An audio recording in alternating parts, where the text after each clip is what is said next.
সকল চাঁদাবাজ এবং দুর্নীতিবাজদের আমরা গুম হারাম করে দেব। যেভাবে আমি সেট আপ করেছি, কেউ গাড়ির উপরে বসে হাত নাড়ায়।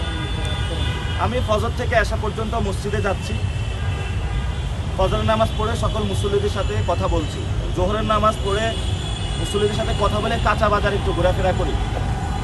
তো মসজিদ থেকে যখন বের হয়ে টুপিটা মাথায় থাকে এবং মসজিদে তো টুপি পরে নামাজ পড়তে হবে। এবং আমার মসজিদে গেলে অনেকে বলে যে হাবিবেরে আমরা টুপি পরাইয়া দিছি, আপনি টুপি পরেন। ইমাম সাহেব বলে যে টুপি পরে নামাজ পড়েন। এখন আপনারা যখন শুক্রবারে নামাজ পড়েন তখন তো টুপি পরেই পড়েন। এবং ওই মসজিদ থেকে বের হওয়ার পরে ক্যাম্পেইনে আমি তো সাথে সাথে টুপিটা খুলে ফেলতে পারি না।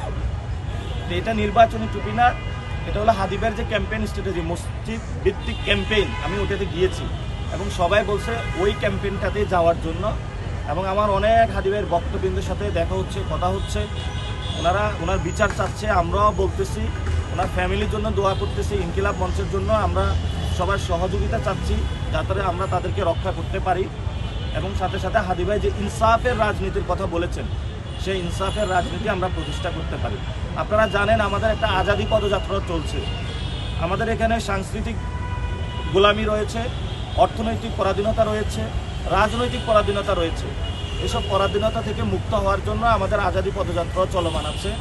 আমরা এই কথাগুলো মানুষকে বলছি যে আপনারা ইনসাফের রাজত্ব কায়েম করুন, অর্থনৈতিক, সাংস্কৃতিক, রাজনৈতিক যে পরাধীনতা রয়েছে সেটা থেকে আমাদের আজাদ পাইতে হবে। এবং আমরা একটা নতুন বাংলাদেশ গঠন করতে চাই। এবং আমরা সবাইকে বলে দিতে চাই, আমরা আগামী সংসদে, আমি যদি ঢাকা ৮বাসী আমাকে নির্বাচিত করে, সংসদে গিয়ে সকল চাঁদাবাজ এবং দুর্নীতিবাজদের আমরা গুম হারাম করে দেব।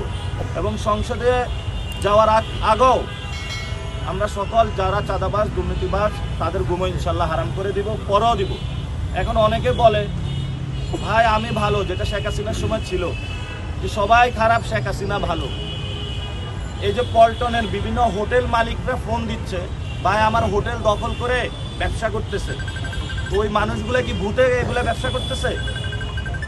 আমরা বিভিন্ন পল্টনের যে হোটেলগুলো দখল করে, বিভিন্ন দোকান পাট দখল করে যারা এই ধরনের কর্মকাণ্ডগুলো করছেন, আমাদের কাছে নাম আসা শুরু হয়েছে।